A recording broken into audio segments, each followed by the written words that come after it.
Friends, very good evening to all of you. Dear student, आज हम बात करने वाले हैं बहुत ही इंटरेस्टिंग चैप्टर शुरू करने वाले हैं, दैट इज केमिकल बॉन्डिंग। अगर हम बात करें केमिकल बॉन्डिंग के बारे में तो chemical bonding is the most important chapter of class 11। Most probably किसी भी कंपटीशन एग्जाम में आप मान के चलिए केमिकल बॉन्डिंग चैप्टर जो है इसकी वेटेज सबसे ज़्यादा होती है और इसमें जो हर एक कंसेप्ट है वो आपके लिए नया भी है प्लस इंटरेस्टिंग भी है। तो आज हम शुरू करने वाले हैं केमिकल बॉन्डिंग का जनरल इंट्रोडक्शन, जिसमें हम बात करेंगे मॉलिक्यूल्स और केमिकल बॉन्ड क्या होता है और फर्दर फिर हम बात करेंगे इलेक्ट्रोवैलेंट बॉन्ड के बारे में। तो student, if you talk about molecule, I think ये बताने की चीज़ें तो नहीं है कि मॉलिक्यूल क्या group of atom exist together which have some characteristics property that is called molecule. Group of atom जिनके पर्टिकुलर कैरेक्टरिस्टिक्स प्रॉपर्टी उसको हम मॉलिक्यूल बोलते हैं। And if you talk about what is chemical bond is the forces of interaction.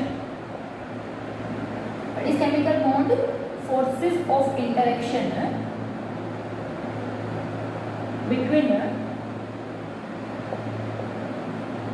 atoms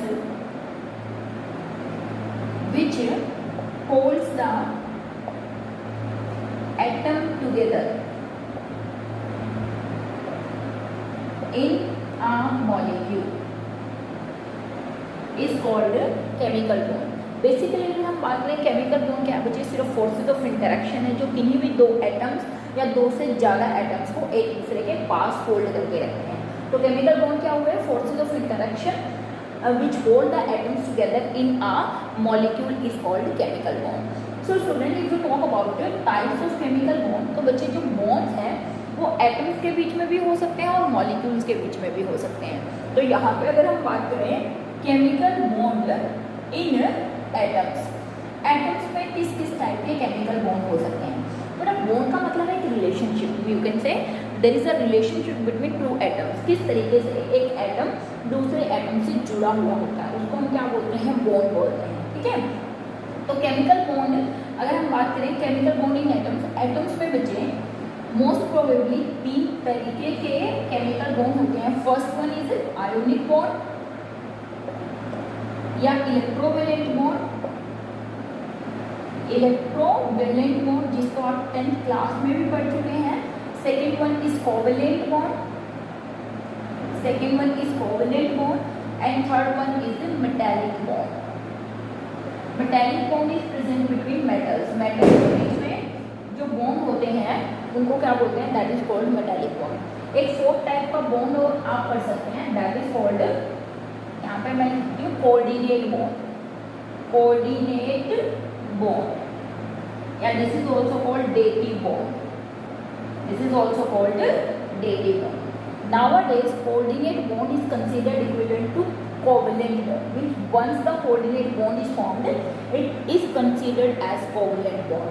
तो इसलिए इसको coordinate covalent bond बोल देते हैं। तो हम इनको वन बाय वन डिस्कस करेंगे किस तरीके से एटम्स के बीच में आयोनिक बॉन्ड हो सकता है, कोवैलेंट बॉन्ड हो सकता है, मेटालिक बॉन्ड हो सकता है या फिर कोऑर्डिनेट या डेटिव बॉन्ड हो सकता है। देखिए बच्चे, इनमें कुछ खास है नहीं, ये वही 9th-10th की वीडियोस हैं या वही 9th-10th के कंसेप्ट्स हैं जो आप ऑलरेडी 9th-10th में कर चुके हैं। अगर आपको फॉर्मेशन ऑफ आयोनिक और कोवैलेंट बॉन्ड देखना है तो आप मेरी 9th और 10th क्लास की वीडियोस चेक कर सकते हैं कि how ionic and covalent bond are formed between the molecule.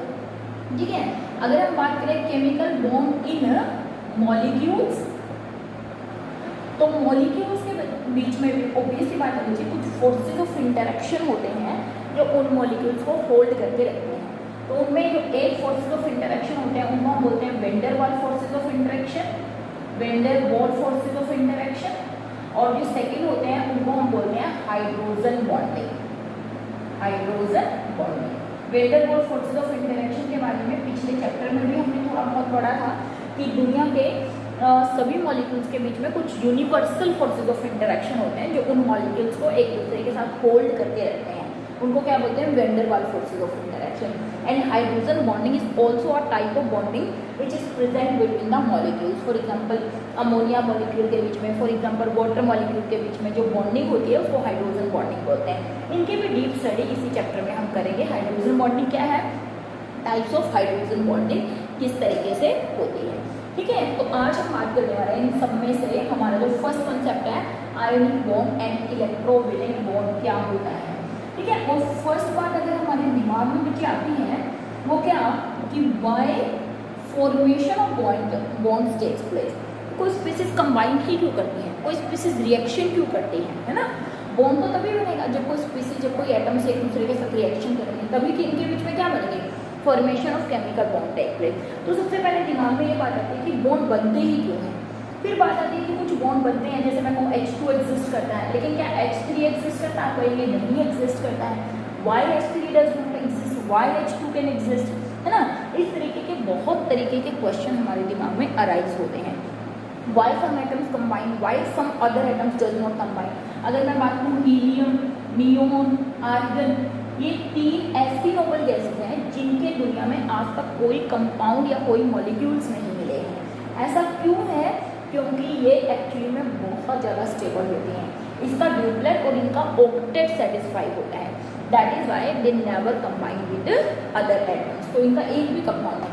तो ऐसा क्यों है कि कुछ चीज़ें कंबाइन करती हैं, कुछ नहीं कंबाइन करती, कुछ केमिकल बॉन्ड बनाती हैं, कुछ नहीं बनाती। तो ये सारे क्वेश्चन हमारे दिमाग में आते हैं, ठीक है। तो जो बॉन्ड बनते हैं, why some atoms combine, why some others does not, इनके बेसिस के लिए इसको एक्सप्लेन किया कोसल एंड ल्यूइस अप्रोच ने। And Lewis approach of chemical bonding means इन दोनों ने मिलकर बताया कि why some atoms combine and why others not, ठीक है ना। और जो इनका बेसिस था that was the octet rule, that was the octet rule. Means उन्होंने ऑक्टेट रूल के बेसिस पर कहा कि why some atoms combine, why others not combine. और जो इन्होंने थ्योरी दी उसको बोलते हैं electronic theory of valency, electronic theory of valency. Means इसके बेसिस पर इलेक्ट्रॉनिक थ्योरी ऑफ वैलेंसी और ऑक्टेट रूल को कंसीडर करते हुए इन्होंने क्या कहा कि ऐसे स्पीसीज जिनका ऑक्टेट या ड्यूप्लेट सेटिस्फाई हो, जैसे हीलियम, इसका ड्यूप्लेट, ड्यूप्लेट का मतलब set of 2 Mg1s2 completely filled है। Neon, argon, xenon, krypton et cetera, इनके अगर हम बात करें इनके ऑक्टेट सेटिस्फाइड है। ऑक्टेट का मीनिंग होता है बेटा एक electron in the valence shell. Octet का मीनिंग क्या हुआ, एक electron in the valence shell, एक इलेक्ट्रॉन इन वैलेंस शेल। तो क्योंकि इनकी वैलेंस शेल में एक इलेक्ट्रॉन होता है, 8 इलेक्ट्रॉन्स होते हैं, इसीलिए ये सेटिस्फाई है, इसीलिए केमिकल रिएक्शन नहीं करते हैं।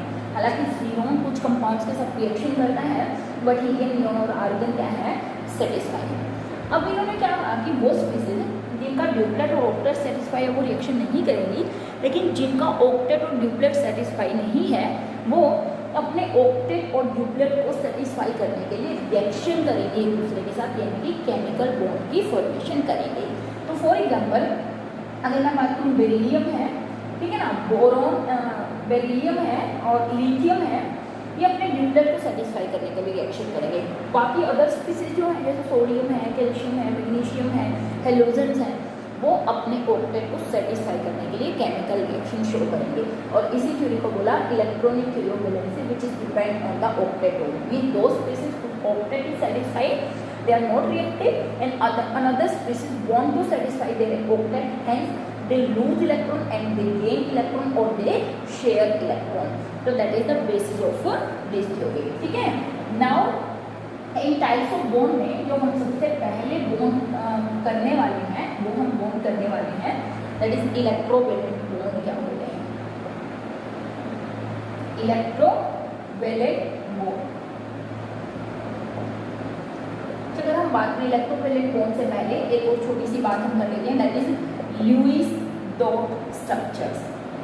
हमें मालूम है ल्यूइस डॉट स्ट्रक्चर का मतलब क्या होता है। ल्यूइस एक साइंटिस्ट थे जिन्होंने ये बताया किसी भी स्पीसीज के वैलेंस शेल में जितने इलेक्ट्रॉन्स होते हैं आप उन इलेक्ट्रॉन्स को एज अ डॉट या एज अ क्रॉस उनके ऊपर अगर रिप्रेजेंट करते हैं तो उनको हम ल्यूइस डॉट स्ट्रक्चर बोलते हैं।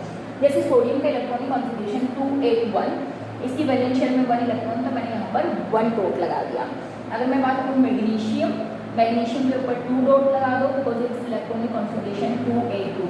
अगर 1s2 के उसमें करोगे तो भी इसकी वैलेंस शेल में 2 इलेक्ट्रॉन होंगे, इसमें 1 इलेक्ट्रॉन होगा। Chlorine it have 7 electron in its valence shell. तो लुईस डॉट स्ट्रक्चर्स क्या होते हैं, जिनमें किसी भी एटम्स की वैलेंस शेल में जितने इलेक्ट्रॉन्स होते हैं, अगर आप उनको एज अ डॉट या एज अ क्रॉस लगा देते हो, ऐसे सिंबल को हम लुईस डॉट सिंबल्स बोलते हैं, लुईस डॉट स्ट्रक्चर बोलते हैं, जिनको हम 9th 10th में भी कवर करके आते हैं कि क्या होते हैं। अब बात करेंगे किसकी, फॉर्मेशन ऑफ इलेक्ट्रोवैलेंट बॉन्ड। मुझे कैसे बॉन्ड बनेगा उसकी मैं बात नहीं करूँगी, क्योंकि ये सब चीज़ें आपको आती हैं। हमें मालूम है कि जो आयनिक बॉन्ड है वो कंप्लीट ट्रांसफर ऑफ इलेक्ट्रॉन से बनता है, by complete transfer of electron from one atom to another atom, from one species to another species, जिसमें दो काम होते हैं। एक क्या, loss of electron, loss of electron usually metals करते हैं, और दूसरा होता है गेन ऑफ इलेक्ट्रॉन, जो कि कौन करते हैं, नॉन मेटल्स करते हैं। इसका मतलब मेटल और नॉन मेटल आपस में मिलकर किस चीज़ की, आयोनिक बॉन्ड की फॉर्मेशन करते हैं या आयोनिक कंपाउंड्स की फॉर्मेशन करते हैं। ठीक है, एक स्पीसीज इलेक्ट्रॉन लूज करती है, दूसरा गेन करती है। For example sodium, it have 1 electron, chlorine it have 7 electron in its valence shell. ये अगर अपना 1 इलेक्ट्रॉन दे देगा तो ये नोबल गैस कॉन्फिगरेशन अटेन कर लेगा, 10 electron in the valence shell. अगर ये 1 इलेक्ट्रॉन ले लेगा तो ये आर्गन का इलेक्ट्रॉनिक कॉन्फिगरेशन अटेन कर लेगा। Hence there is complete transfer, sodium is converted into Na positive, Cl converted into Cl negative, hence formation of NaCl। ये सब चीज़ें 9th 10th लेवल की हैं, आप सबको आती हैं। बात इसकी नहीं करेंगे, आज हम बात करेंगे बॉन्ड। तो आपको आते हैं बनाने, आप बना लीजिएगा, जितने मर्जी आपको बोले आप आसानी से बना सकते हैं। In this type of bond loss of electron, gain of electron, metal non metal मिलकर क्या बनते हैं, आयनिक बॉन्ड। एक इंपॉर्टेंट चीज़ यहाँ पे याद रखनी है, वो क्या, कि ये जो आयनिक बॉन्ड होते हैं these are non directional in nature, these are non directional in nature. Means अगर मैं किसी भी आयनिक बॉन्ड की स्ट्रक्चर की बात करूँ कि क्या उसका कोई पर्टिकुलर स्ट्रक्चर है, स्ट्रक्चर बेटा आगे पढ़ेंगे आप कि डिफरेंट टाइप के स्ट्रक्चर्स हो सकते हैं, अरेंजमेंट ऑफ एटम हो सकते हैं, तो एक्चुअली में इनकी कोई डायरेक्शन नहीं होती। कैटायन और एनायन सिर्फ रैंडमली अरेंज होते हैं, तो इनका कोई पर्टिकुलर क्रिस्टल स्ट्रक्चर नहीं होगा, मतलब नॉन डायरेक्शनल होते हैं ionic bond. Ionic bond are non directional in nature. ठीक है, now let we move factors affecting the electrovalent bond. Factors affecting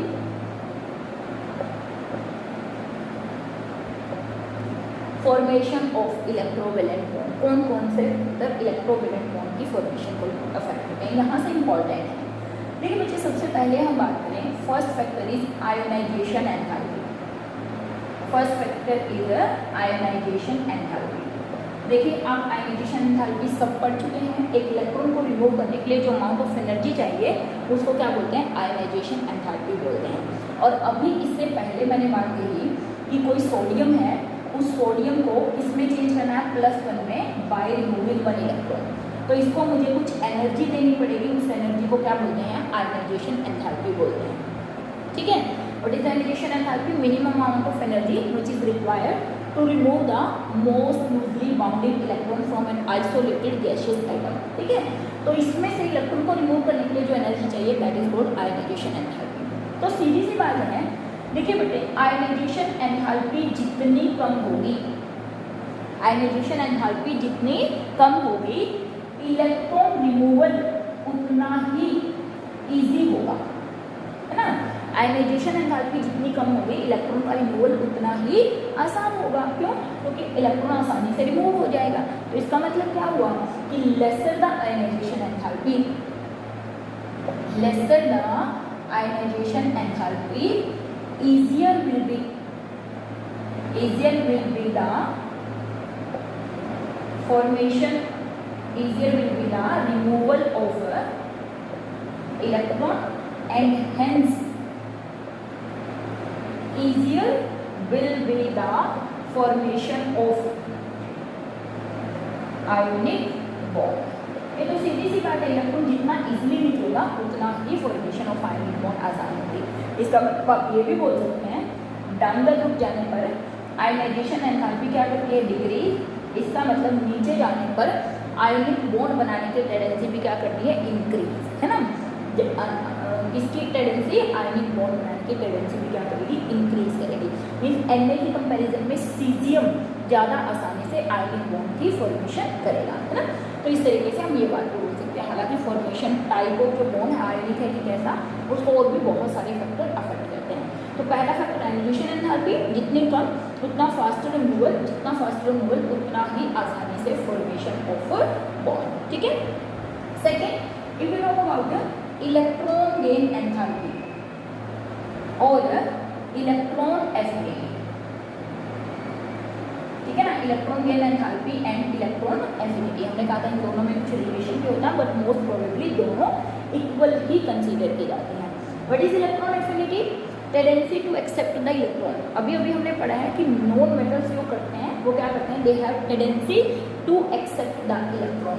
non metal की टेंडेंसी इलेक्ट्रॉन को एक्सेप्ट करने की ज़्यादा होती है। इसका मतलब क्या हुआ कि इलेक्ट्रॉन गेन एंथैल्पी यानी कि इलेक्ट्रॉन एफिनिटी, ठीक है, या फिर इलेक्ट्रॉन गेन एंथैल्पी जितनी ज़्यादा मोर नेगेटिव होगी उतनी ही आसानी से इलेक्ट्रॉन ले सकते हैं, और जितनी आसानी से इलेक्ट्रॉन लेंगे उतनी ही आसानी से क्या बनेगा, आयनिक बॉन्ड की फॉर्मेशन होगी। मीन्स अगर मैं बात करूँ smaller the size, smaller the size, जितना छोटा साइज होगा more negative will be electron gain enthalpy, उतनी ही ज़्यादा नेगेटिव इलेक्ट्रॉन गेन एंथैल्पी होगी। Means that is tendency to accept electron, उतना ही ज़्यादा टेंडेंसी होगी। That is more is the tendency to accept the electron, उतनी ही ज़्यादा इलेक्ट्रॉन को एक्सेप्ट करने की टेंडेंसी होगी। इसका मतलब faster will be ionic bond formation, ionic bond formation मतलब उतना ही जल्दी, उतना ही इजीली आयनिक बॉन्ड फॉर्म हो जाएगा। तो इलेक्ट्रॉन एफिनिटी जितनी ज़्यादा मोर नेगेटिव होगी, इलेक्ट्रॉन को लेने से जो एनर्जी रिलीज होती है, ठीक है। तो आप देखेंगे वहाँ पर हमने एनर्जी दी है, यहाँ पर एनर्जी क्या हो रही है, रिलीज हो रही है। ये नेगेटिव है, वो क्या है, पॉजिटिव क्वांटिटी है, ठीक है। तो हमने कहा इलेक्ट्रॉन गेन एंथैल्पी जितनी ज़्यादा एनर्जी रिलीज होगी उतनी आसानी से, सीधी सी बात है, एटम का साइज जितना छोटा होगा विद फ्यू एक्सेप्शन उतना ही फास्टर आसानी से वो इलेक्ट्रॉन को लेगा और उतनी ही आसानी से एनायन की फॉर्मेशन होगी। और एनायन बनेगा तो ऑब्वियस है आयनिक बॉन्ड की फॉर्मेशन भी क्या होगी, फास्टर होगी, ठीक है। तो that is the second factor which affect the formation of ionic bond. Now the third factor which affect the formation of ionic bond is lattice enthalpy या लैटिस एनर्जी, लैटिस एनर्जी या lattice enthalpy. तो बच्चे what is lattice? वैसे तो lattice word हम बहुत बार कर चुके हैं। लैटिस का मतलब होता है कोई भी आयनिक सॉलिड उसमें कॉन्स्टिट्यूएंट पार्टिकल का एक पर्टिकुलर अरेंजमेंट होता है। जैसे मैंने पहले भी आपको बताया था कि for example let me talk about NaCl। NaCl का जो स्ट्रक्चर होता है, मैं कंप्लीट लैटिस नहीं बनाऊंगी, मैं सिर्फ आपको हिंट दे रही हूँ कि कैसा स्ट्रक्चर होता है NaCl का। NaCl में इधर कॉर्नर्स पर Cl नेगेटिव होते हैं लाइक दिस, यहाँ पर फेस जो होता है वहाँ पर भी Cl नेगेटिव एटम्स होते हैं, और जो Na होते हैं बच्चे वो होते हैं कहाँ पर, इन एजेस पर, यहाँ एजेस पर, ठीक है ना, लाइक दिस। मीन्स एक पर्टिकुलर अरेंजमेंट होता है और इस पर्टिकुलर अरेंजमेंट को हम क्या बोलते हैं, दैट इज कॉल्ड लैटिस, ठीक है। Particular arrangement of constituent particle उसको क्या बोलते हैं, दैट इज कॉल्ड लैटिस। जैसे मैं सिंपल टर्म में अगर बना के दिखाऊँ कुछ ऐसा स्ट्रक्चर, जैसे मैंने कहा positive negative, negative positive, negative positive, positive negative, positive negative, negative positive, negative positive like this. Means अगर मैं बात करूँ ये बड़े वाले क्या हैं, एनायंस हैं, और ये जो स्मॉलर पार्टिकल्स हैं बच्चे ये क्या हैं, कैटायन हैं। तो ये जो बड़े पार्टिकल हैं ये तो Cl के पार्टिकल हैं और ये किसके हैं, Na पॉजिटिव के पार्टिकल हैं, ठीक है, आयंस हैं। तो किसी भी सॉलिड का एक पर्टिकुलर अरेंजमेंट होता है जिसको आप 12th क्लास में पढ़ते हो कि इनका अरेंजमेंट FCC है, BCC है, FCC है, HCP है, मतलब किसी भी लैटिस का किस तरीके का अरेंजमेंट है उसको हम पढ़ते हैं इसके अंदर, दैट इज 12th क्लास में सॉलिड सेट फर्स्ट चैप्टर के अंदर, ठीक है। तो लैटिस का मतलब है कंप्लीट क्रिस्टल स्ट्रक्चर। समझ में आ रही बात? लैटिस का मीनिंग क्या है? Complete crystal structure. तो व्हाट इज लैटिस एंथैल्पी और लैटिस एनर्जी? लैटिस एंथैल्पी और लैटिस एनर्जी क्या होती है बच्चे? It is the amount of energy released when 1 mole of any lattice is formed from its constituent ion। एक मोल कोई भी लैटिस जब अपने कॉन्स्टिट्यूएंट आयन्स मीन्स कैटायन और एनायन से मिलकर बनता है, फॉर एग्जाम्पल दिस वन, तो इसमें से जितनी अमाउंट ऑफ एनर्जी रिलीज होती है उसको हम क्या बोलते हैं? Lattice enthalpy. फॉर एग्जाम्पल मैं कह दूँ Na positive Cl negative gaseous ions एक दूसरे के साथ कंबाइन करके NaCl का एक क्रिस्टल लैटिस बना दे, क्रिस्टल स्ट्रक्चर बना दे, इसमें से जो एनर्जी रिलीज होती है उसको बोलते हैं लैटिस एनर्जी, या इसका रिवर्स भी बोल सकते हैं। इस NaCl लैटिस को इसके कॉन्स्टिट्यूएंट आयन्स में तोड़ने के लिए जितनी एनर्जी चाहिए उसको भी लैटिस एंथैल्पी बोलते हैं, लैटिस एनर्जी बोलते हैं। ठीक है, क्योंकि एक लैटिस को बनने में जितनी एनर्जी रिलीज होती है उस लैटिस को तोड़ने के लिए भी उतनी ही एनर्जी चाहिए होती है। ठीक है, तो what is lattice enthalpy? Lattice energy it is the amount of energy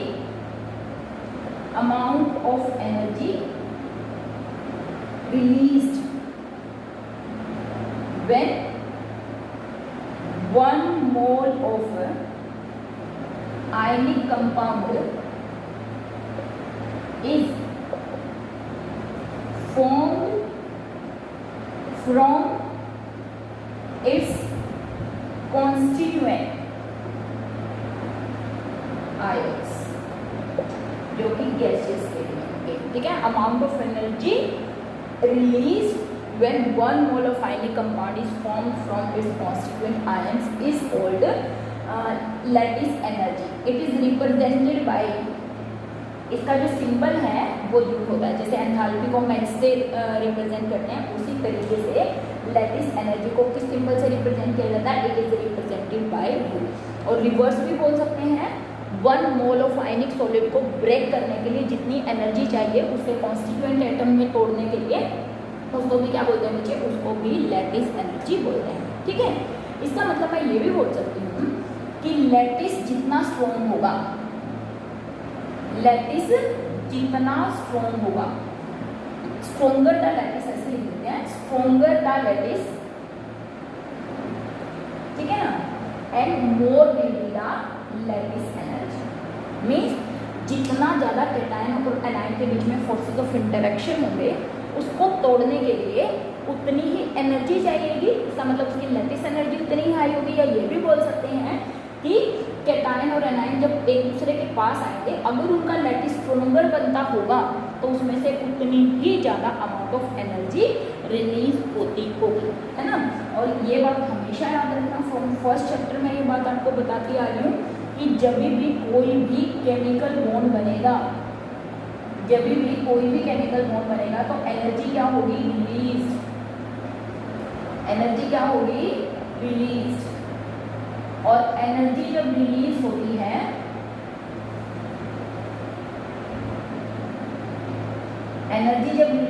तो स्टेबिलिटी क्या होगी?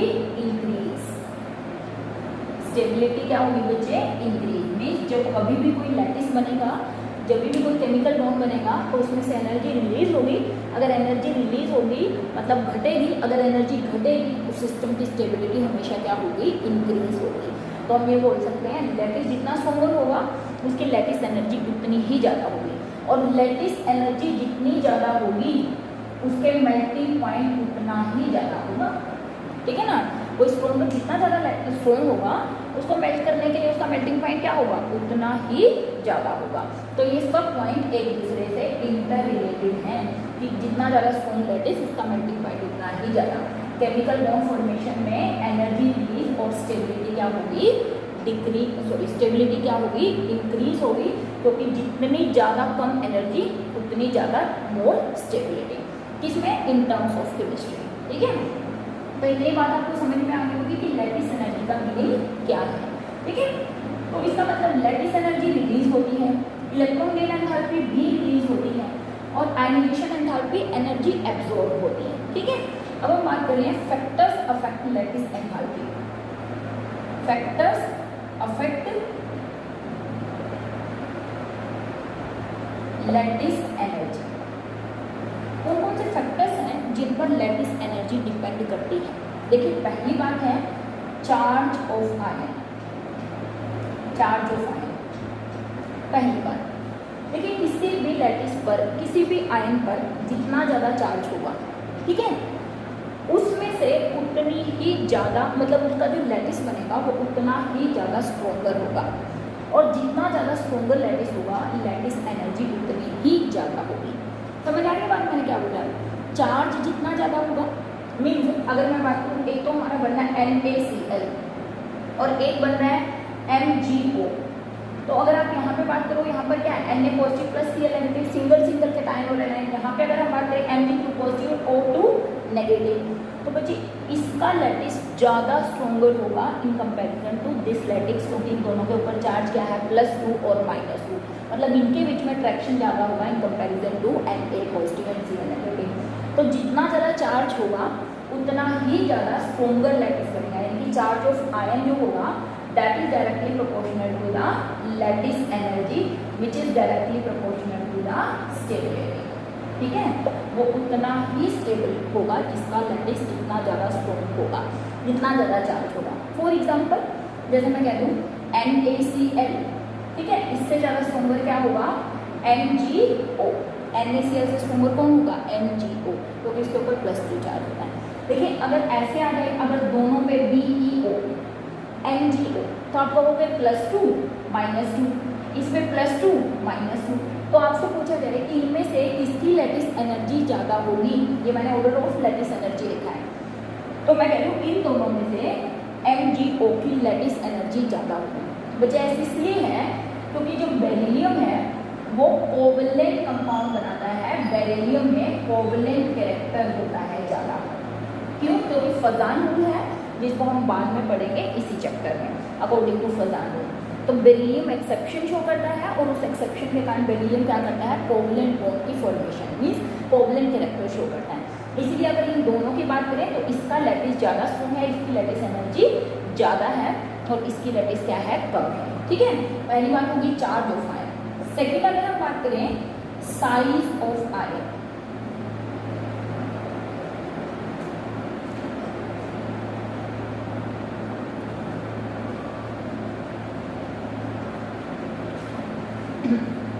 Size of ion. देखिए बच्चे, जैसे जैसे साइज ऑफ आयन बढ़ेगा, ठीक है, आप देखेंगे आयन का साइज बढ़ने के कारण कैटायन और एनायन के बीच की जो दूरी है वो ज़्यादा बढ़ जाएगी, बॉन्ड लेंथ ज़्यादा बढ़ जाएगी। अगर बॉन्ड लेंथ ज़्यादा बड़ी होगी, देखिए अगर मैं आपसे बोलूँ कि आपको इसको तोड़ना है 2 पीसेस में, तो इसके लिए तो बहुत ज़्यादा एनर्जी चाहिए क्योंकि ये छोटा है। लेकिन अगर कोई मुझे कि इतनी बड़ी चीज़ को तोड़ना है तो इसको आसानी से पकड़ के तोड़ा जा सकता है। इसका मतलब बॉन्ड जितना बड़ा होगा उसको तोड़ना उतना ही आसान है, बॉन्ड जितना छोटा होगा उसको तोड़ना उतना ही मुश्किल है। मतलब बॉन्ड डिसोसिएशन एनर्जी जो होगी वो डायरेक्टली प्रोपोर्शनल होती है किसके ऊपर, बॉन्ड लेंथ के ऊपर। अगर हमारे पास जैसे मैं कह दूँ NaCl CFCl, इनमें किसकी लैटिस एनर्जी ज़्यादा होगी, तो मैं कहूँगी किसकी, NaCl की लैटिस एनर्जी ज़्यादा होगी। क्यों? क्योंकि यहाँ पर Na का साइज और Cl का साइज, उधर सीजियम का साइज और Cl का साइज, Cl का साइज तो ऊपर और नीचे सेम रहेगा, जिसके कारण इनके बीच की ये जो बॉन्ड लेंथ है ये इंक्रीज हो जाएगी और बॉन्ड लेंथ इंक्रीज करने का मतलब बॉन्ड डिसोसिएशन एनर्जी डिक्रीज हो जाना, लैटिस का वीक हो जाना, और लैटिस अगर वीक हुआ तो आसानी से टूट जाएगा। तो NaCl have more stronger lattice than cesium chloride because size of Na is smaller than the size of cesium। इसका मतलब साइज ऑफ आयन जितना बड़ा होगा लैटिस एनर्जी उतनी ही कम होगी। Size of ion inversely proportional to lattice energy. Size of ion increase, lattice energy decrease. अगर ये इंक्रीज करेगा तो लैटिस एनर्जी डिक्रीज करेगी, और लैटिस एनर्जी अगर डिक्रीज करेगी तो लैटिस आसानी से टूट जाएगा। समझ में आ रही है?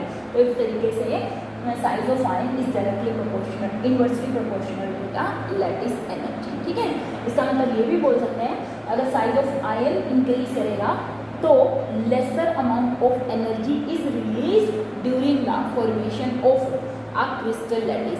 मतलब इसमें कम एनर्जी रिलीज होगी, इसमें ज़्यादा एनर्जी रिलीज होगी। जिसमें जितनी ज़्यादा एनर्जी रिलीज होगी उस लैटिस की स्टेबिलिटी उतनी ही ज़्यादा होगी, उसका क्रिस्टल स्ट्रक्चर उतना ही ज़्यादा स्ट्रॉन्ग होगा। तो NaCl का क्रिस्टल स्ट्रक्चर क्या हुआ? स्ट्रॉन्ग। अगर दोनों में कभी ऐसा आ जाए कि दोनों ही फैक्टर डिफरेंट हो, मतलब चार्ज भी वेरी कर रहा है और साइज भी, तो उस कंडीशन में हमें चार्ज को ज़्यादा इंपॉर्टेंस देनी है बजाय कि साइज के। समझ आ रही बात मैंने क्या बोला? कि अगर चार्ज ऑफ आयन और साइज ऑफ आयन दोनों ही फैक्टर एक ही टाइम पे वर्क कर रहे हैं, तो charge of ion should be consider over ten. ठीक है। So student, let me talk about the very important factor कि how lattice energy is calculated. Lattice energy is calculated by using Born-Haber cycle. Born-Haber cycle,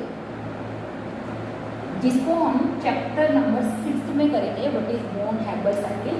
आप कहते हो तो मैं यहीं पे थोड़ा सा बता दूंगी, लेकिन अभी नहीं बताऊंगी, वीडियो बहुत लंबी खींच जाती है वरना, क्योंकि ये एक अलग से टॉपिक है। तो lattice energy is calculated by using born-Haber cycle. ठीक है।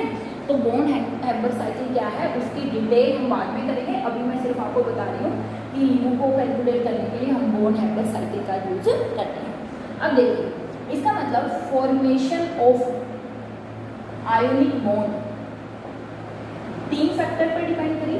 कौन कौन से? आयोनाइजेशन एंथैल्पी जो कि एनर्जी रिक्वायर्ड है, इलेक्ट्रॉन गेन एंथैल्पी जो कि एनर्जी रिलीज है, एंड लैटिस एनर्जी जो कि एनर्जी रिलीज है।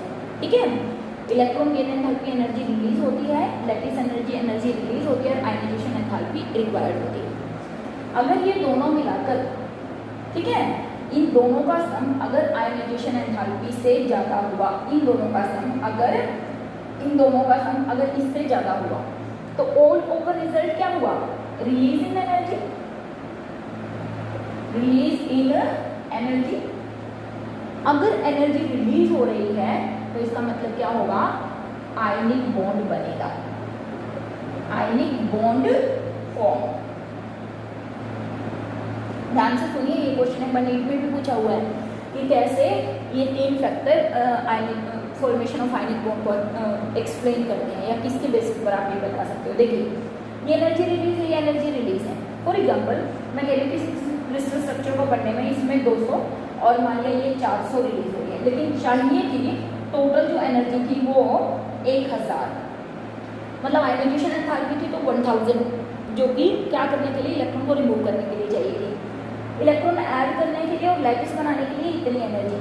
तो 400 और 800 ये तो कितनी थी? -800, और चाहिए कितनी थी? 1000। तो जो एनर्जी है वो एक्चुअली में क्या हुई?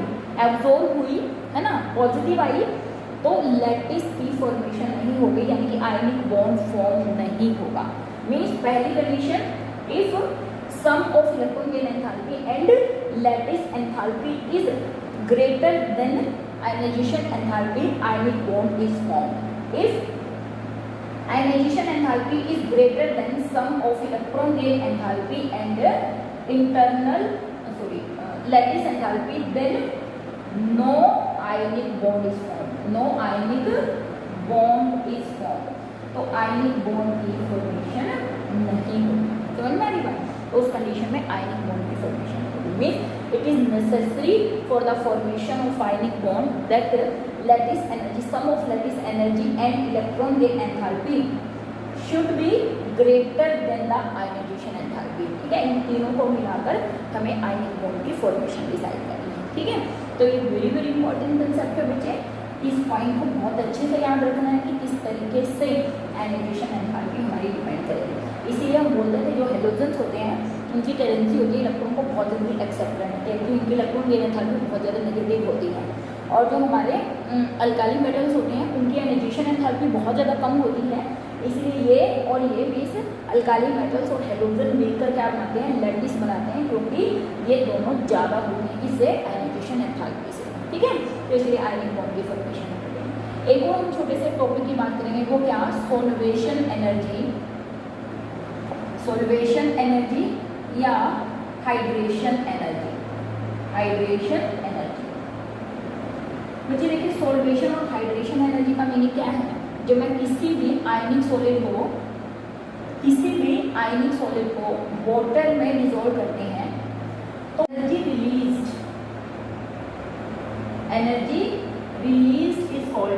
हाइड्रेशन एनर्जी और सॉल्वेशन एनर्जी। देखिए मुझे कोई भी आयनिक कंपाउंड है, फॉर एग्जाम्पल NaCl है, अगर मैं इसको वाटर में डिजोल्व करूँ तो इसके constituent ion Na positive and Cl negative में डिसोल्व हो जाता है, टूट जाता है।